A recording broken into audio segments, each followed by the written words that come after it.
दोस्तों, आज की कहानी है छोटी बहू। हमसे कोई उम्मीद मत करना, तुम्हारा काम तुम जानो। दोस्तों, कहानी शुरू करने से पहले अगर हमारे चैनल को सब्सक्राइब नहीं किया हो तो कर लीजिए ताकि आपके पास पहुंचे हर नया वीडियो। वर्षा बहू, हम गौरव के घर जा रहे, पर माँ जी आप थोड़े दिन रुक जाती। मेरे बुटीक में त्योहारों के सीजन की वजह से बहुत ज्यादा काम बढ़ गया। इनकी भी ऑडिट चल रही है। घर पर बच्चे अकेले रहते, थोड़े दिनों बाद सब संभल जाएगा, तब आप चली जाना। बहू, मेरा दिमाग खराब हो गया। जो तुम्हें बोल रही हो हमारी मर्जी होगी, जब हम आएंगे जाएंगे। वैसे भी हम तुमसे पूछ नहीं रहे, तुमको बता रहे। और ये सब काम धंधे तुम देखो कब तक हमारे भरोसे बैठोगी। सुलोचना जी के 2 बेटे 2 बेटियां हैं। वह हमेशा सौरभ के पास ही रहती थी, मगर जब से वर्षा ने अपने बुटीक का काम शुरू किया, उनके आराम में खलल पड़ने लगा। घर में कुछ काम भी करना पड़ रहा था, इसलिए कुछ समय से वे हर कभी अपने छोटे बेटे के घर चली जाती। 2-2 3-3 महीने तक नहीं आती, क्योंकि वर्षा का काम नया था तो उसे जमने में समय लगेगा और सहयोग भी। मगर सुलोचना जी ने साफ कह दिया, हमसे कोई उम्मीद मत करना, तुम्हारा काम तुम जानो। ऐसे कैसे जानो, जब रीति रिवाज, पूजा पाठ, बहन बेटियों के निमंत्रण, छुट्टियों में ननद लोगों की सेवा, दुख बीमारी में सास की सेवा, सब बड़ी बहू को करने हैं, तो फिर उसका सहयोग भी आपको ही करना बनता है ना। मगर नहीं, बहुओं का सहयोग आखिर करता कौन है? उनसे तो सिर्फ सेवा कराई जाती है। यही सोच सुलोचना जी आराम करने अपने छोटे की बेटे के घर सर्दी बुटीक घर में खोला था, इसलिए वर्षा ने दोहरी जिम्मेदारी भी बखूबी निभाई। कभी कभी बहुत थक जाती थी, चिड़चिड़ा होती, फिर भी अपने सपनों में रंग भरने के लिए कोई कसर नहीं छोड़ती थी। उस पर भी किसी काम में गलती हो जाए, बच्चों की स्कूल से शिकायतें आए, उसकी भी सारी जिम्मेदारी उसी की होती, क्योंकि गलतियां सिर्फ माँ की होती हैं, तारीफें सब पिता के खाते में जाती हैं।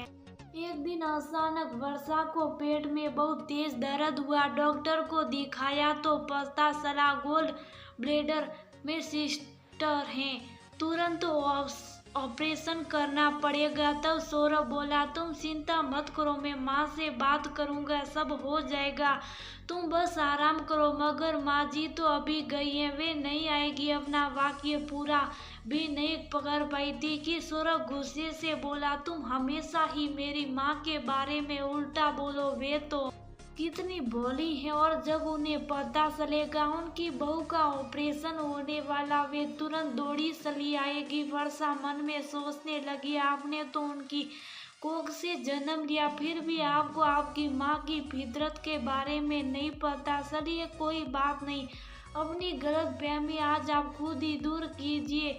माँ, वर्षा का ऑपरेशन होना, आप और माधवी कुछ दिनों के लिए यहाँ आ जाती तो घर संभल जाता। बच्चों की भी परीक्षाएं चल रही हैं, खाने पीने का सारा हो जाता। कैसी बात कर रहा बेटा, यहाँ भी तो बच्चों की परीक्षाएं चल रही। माधवी बहुत व्यवस्थित, गौरव और बच्चों की पूरी जिम्मेदारी उसी पर है, वो ये सब छोड़कर नहीं आ सकती। और मैं कैसे आऊँ, मेरे तो घुटनों में दर्द बहुत है। तुम अपना घर खुद ही संभालो, हमसे उम्मीद मत करो। अपनी माँ के 2 टूक शब्दों को सुन सौरभ सदबद हो गया, सोचने लगा, वर्षा सही कहती थी। एक दिन जब हमें तुम्हारे परिवार की जरूरत होगी, कोई साथ ना देगा, जो आज सच हो गया। सौरभ के कहने पर कितनी बार ही वर्षा अपना घर बच्चे छोड़कर माधवी को दुख बीमारी में संभालने पहुंच जाती थी, साथ ही माँ की सेवा में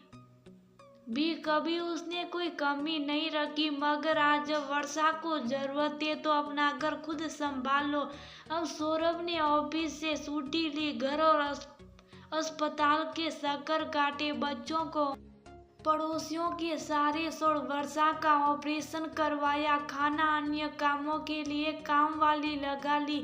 2 महीने बाद सब नॉर्मल हो गया। वर्षा स्वस्थ होकर वापस घर को संभालने लगी। बच्चों की परीक्षाएं खत्म हुई, गर्मियों की छुट्टियां शुरू हो गई। एक दिन माँ सुलोचना का फोन आया, बेटा सौरभ छुट्टियां लग गई, माधवी अपने मायके जा रही, तुम मुझे लेने आ जा। तेरी दोनों बहनें मेरे आने के दूसरे दिन पहुंच जाएगी, सब मिलकर खूब धमाल करेंगे। माँ अब तुम मत आना। अपने बेटे के मुंह से ऐसे शब्द सुन सुलोचना जी गुस्से से बोली, तेरे कहने का क्या मतलब है? अपने घर क्यों नहीं आना? कुछ दिन में वह क्या नहीं रही, तू बहू की बोली बोलने लगा। उसी ने तो जो उल्टा पाठ बढ़ाया होगा, वही है घर में जो शांति नहीं की मैं वहां आऊं। माँ वर्षा ने कुछ नहीं किया, मैं वर्षा और बच्चों को लेकर हिल स्टेशन पर जा रहा हूँ। 2-3 महीनों में हम बहुत परेशान हो लिए, अब कुछ दिन सुकून के बताने जा रहे हैं, उसके बाद वर्षा अपने मायके जाएगी। अब सीधा छुट्टी खत्म होने के 2 दिन पहले ही आएगी। तो आप और दीदी लोग इस बार गौरव के घर पर ही छुट्टियां मनाइए। तेरा दिमाग खराब हो गया, बहू कब से मायके जाने लगी? पहले मेरी बेटियां आएगी, उसके बाद बहू 2-4 दिन घूम आएगी अपने मायके, या माधवी नहीं होगी तो हम लोगों की सेवा साकरी कौन करेगा? ये सब तो आपको पहले सोचना चाहिए था। हर बार हम ही लोग आपकी सेवा में क्यों हाजिर है? कभी आप हमारी मदद करने नहीं आएंगे क्या? जब वर्षा का ऑपरेशन हुआ, मैंने एक एक व्यक्ति से पूछा, मगर सबने बहाने बनाए।